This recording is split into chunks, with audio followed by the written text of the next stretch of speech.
All right, I am chatting with Jamie Bradford of Inside the Gamecocks. We're going to get some bold predictions here in just a moment, but let's start with a look back, maybe just slightly at the end of last year. Where is the fan base right now? Where are South Carolina fans coming off of a couple of tough years? Well, first of all, I appreciate you having me back, and it's enjoy talking to y'all down there in the Sunshine State. So yeah, man, it's kind of interesting.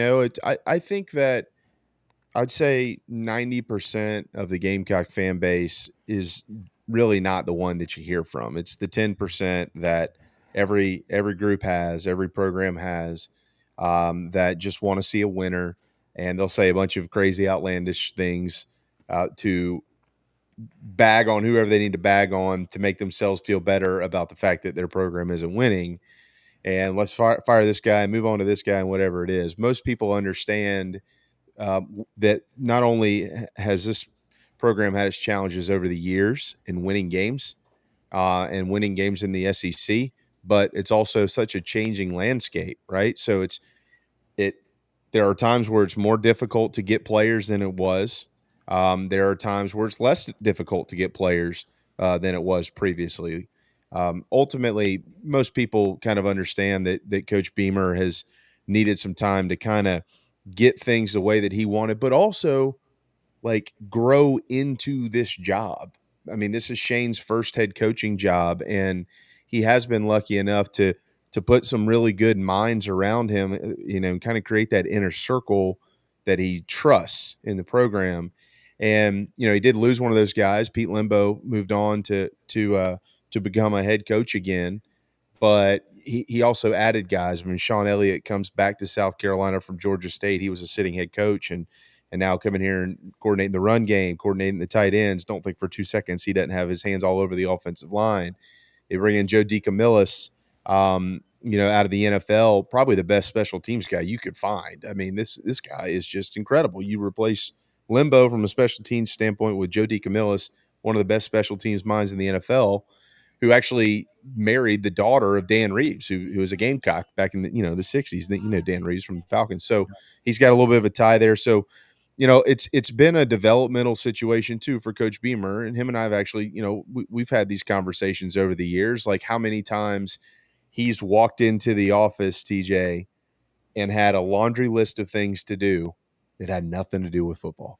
Yeah. And as you grow, like Coach Spurrier, I've heard Coach Spurrier say this time and time again, and any coach who's been around, it's like you grow older, you start delegating, you start saying no to things, and you really start focusing on football. Well, now, right here we are in 2024, and this has been going on for a while, and the fact that there is more stuff now than they ever had to deal with that doesn't have to do with football. And so you put that on a young head coach who's still kind of trying to learn his way around being the face of the program and doing all those things, and then ignoring all the noise and focusing right in on coaching the game. There are challenges that are created with that. So it's a really long answer, but what I'm getting at here is the large majority of people at the University of South Carolina, most importantly the administration, they heavily support Shane Beamer because they see internally, what he's been doing to kind of get this thing to where you might lose some games, but at least you are sturdy, and you'll just have to go in and change the oil and fix a belt and whatever it is. You don't have to replace the whole engine, and that's a big key to winning at places like South Carolina. Yeah, as you and I both struggle with car issues, I appreciate the analogy there for sure. Um, how well this year will they do in replacing Spencer Rattler? Yeah, so it's going to be it's such an interesting question. It seems like a simple one. The easy answer is, well, nobody's going to be Spencer Rattler, and that is true. I don't think that nationally is noted by the draft. In my opinion, this isn't me being a fan or a homer at all. We just got to see the inner workings of Spencer Rattler while he was here, and you had a lot of this it was BS, a lot of this nonsense that floated around him and why he kind of fell in the draft. None of that has anything to do with ability and being the leader of a football program. And this guy, I mean, I in 20 years, you'll be able to look back and you'll go, I got to watch Spencer Rattler play at South Carolina. Wow. That guy was really, really good. And so replacing him is going to be different because you're not replacing him with a guy who's like him. You're going to make some changes in the offensive scheme. Lenora Sellers is a very talented player. And I think one of the things that was such an asset to Lenoris last year was being able to stand over there on the sideline and watch Spencer Rattler play 12 games of football. And but the other thing that's important to him is what happens around him. I mean, they could not run the football last year. It was putrid. I mean, that was awful. That was awful. And in return, you flip over to the defense, couldn't get any pressure on the quarterback. They couldn't stop anybody, like in the Florida game last year, for instance. Like, you shouldn't have lost that game. That's crazy. And they couldn't block anybody on the offensive line. Now, if you give all those problems to a freshman quarterback, you're going to have a disaster. I mean, he's really good with his legs. He's kind of a dual threat guy. And everybody talks about his legs, but he throws the football, TJ, he throws the football really, really, really well. And, when you go into this season, you're going to see all the lists. They've already been coming out, and all these guys have never seen him play, ranking him 15th and 16th best starting quarterback in the league. And there's nothing wrong. Like, I don't have a problem with that because they haven't seen him play. As a matter of fact, there's like 9 quarterbacks in the SEC that I don't think we have any idea what we're going to get out of. And a lot of their production is going to be contingent based on what type of running game do they have? Can they block? What is the defense any good? Can they get them off the field? All those type things where they're going to make the quarterback better because he's young, as opposed to an older, experienced quarterback maybe making some other guys better around, bringing him to their level. So it's going to be difficult. I don't think there's any way around that. Luckily, they get Old Dominion to open the season. And I think I saw that they're 17-point favorites early in that game. So hopefully you can get 4 quarters where he can go get a little comfortable. Then you hit the road for Lexington, and that's going to be quite the test. You got to go up there and play your second game as a starting quarterback on the road in the SEC. And so it's going to be a challenge. There's no question, but he's got a pretty good staff around. Dow Loggins is a really good coach. He doesn't get enough credit, and hopefully this year some people will see that, so be able to adjust that scheme a little bit to reflect a little bit more of what he actually wants to do with it. How well do you think they've done improving things on the defensive side of the ball? As a Florida State guy, you get Gilbert Edmond flips back to South Carolina after a year in Tallahassee, but he wasn't the only one. They had other pickups and stuff that were big. How well do you think they'll do on that side of the ball? That was a strange ordeal, wasn't it? Sure. I mean, whatever, man. And the funny thing about that was Shane was really apprehensive to allow, not because Gilbert's a bad kid. He's not a bad kid, but like, dude, you left these guys, you went to another program. Doesn't matter what program you went to, but you left them and you went, you got you an NIL deal out of it. You didn't really play, and now you want to come back. So he took that to a vote, and the leadership of the team took it to the rest of the players, and they voted, the team did, to allow him to come back. And so that's worked out great. I'll be honest with you. I have stayed away for years. I've been in the media for 11 years, I think.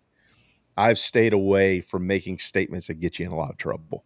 Because I don't ever want to be the guy that's like, well, you said it, and now you're an idiot.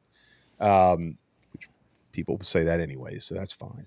But I think that this defense is going to be one of the bigger surprises in the league from a broader conversation standpoint. Like, do they have some superstars? I think they have an emerging superstar. Like, wait till you see Dylan Stewart play. I mean, if you're a football guy, this guy, I mean, I was at the spring game, and it reminded me a lot of when we first saw Clowney. Oh. Now, I'm not saying he's Clowney. Don't misunderstand what I'm saying. What I'm saying is, when he walked out on the field, the way he carried himself, the way he warmed up, the way he affected the game when he wasn't himself affecting the game, making a play, it had that. Yeah, he's kind of a superstar, and as soon as he gets comfortable with the speed of this thing, he's going to be really good. So, but it's not going to be on him. Like, they have a ton of like older defensive ends. So when you look around the league and you go, once you get into November this year and you have all this information, right? And you'll be able to say, wow, well, that offense sure was surprising. Didn't really expect that. And boy, these guys, they really played well on that side of the ball. I've got a feeling the Gamecock defense is going to be one of those groups that's talked about because you've got a bunch of players at linebacker. You return in the secondary a bunch of dudes who've been playing a lot of ball and are really, really talented. And like Nick Eamon is, I mean, he was a freshman All-American, and he had a little bit of a setback at the beginning of last year. He had some injury issues and then was a little uncomfortable for a while and then started to play like himself towards the end of the year. You return O'Donnell Fortune at one corner spot. DQ Smith is going to start at safety. Wait till you see Vakari Swain. Great goodness. Yeah, I mean, kid's a player. Jelon Kilgore, he'll be back there starting again. Judge Collier is going to return to start. He started at the end of the season, so he's very experienced. And then most importantly up front, and I'll read this to you real quick. But these, I won't give you all the names necessarily, TJ, but I'll give you let me give you the age. These are all the guys who are going to play significant minutes from end to tackle. 5th-year senior, sophomore, senior, redshirt junior, redshirt senior, redshirt junior, redshirt junior, graduate student, senior, redshirt senior, graduate student. Sounds pretty good, right? I didn't even mention the freshman Dylan Stewart. So there's a lot of guys who've played a ton of football, and some of those are transfers who've come in from a pretty stingy Pittsburgh defense. Actually, last year, the Kamara guy had like 100-something tackles, and he brought in a tackle from Alabama, and then some of those guys who just played a lot of ball here. If you don't play well on the defensive side of the ball with a bunch of 5th-year graduate guys, when are you ever going to do it? I mean, what's the problem? It can't be them. They've got to combine like 60 years of college football under their belts. So I think that this defensive unit is going to be pretty good. I know you just said you don't want to say things that might get you in trouble, but I am going to ask for a hot take or a bold prediction. But we will preface it by saying don't get my guy in trouble for if it doesn't come true. But before I do that, where can people follow you and where can they find your work? Yeah. So the easiest thing is to download our app. We've got a great network, the Chief Sports Network, and you just go into your phone or your whatever device you use and type in Chief Sports, and our app will come right up, and you can watch our program there. We got a bunch of shows and programs that are under our growing umbrella. So it's the easiest thing on social media inside the Gamecocks or me at Sports Media JB. But download the app and it'll take you. You can find everything from there. Awesome. All right, I gave you a little bit of a heads up that we were going to do this. What's your hot take for the year? Yeah, well, on the offensive side, this isn't really a hot take to most people, but I think that the receiving core is much better than they're getting credit for because they've all played a lot of football. But I would say that my hot take will be that Rocket Sanders is once again one of the best running backs in the SEC. That's contingent on an offensive line playing better and having a scheme that allows that. But based on what I've heard about what's been going on behind the scenes with him, I think he is really, really primed to have an outstanding year. So my hot take will be, I don't know if it'll be 1,000 yards, but it might be 800 or 900 yards for a team last year that I don't even think they ran for 800 yards as a whole. And Lenore Sellers, being who he is, I think that's going to allow Rocket Sanders also to pick up some extra yards. So that there you go. I'll go with Rocket Sanders being one of the best running backs in the league. I like it. I chatted with Jamie on where the pressure really sits and what this schedule means for Coach Beamer in a recent episode. If you didn't see that, do me a favor and click on the screen right now to check it out.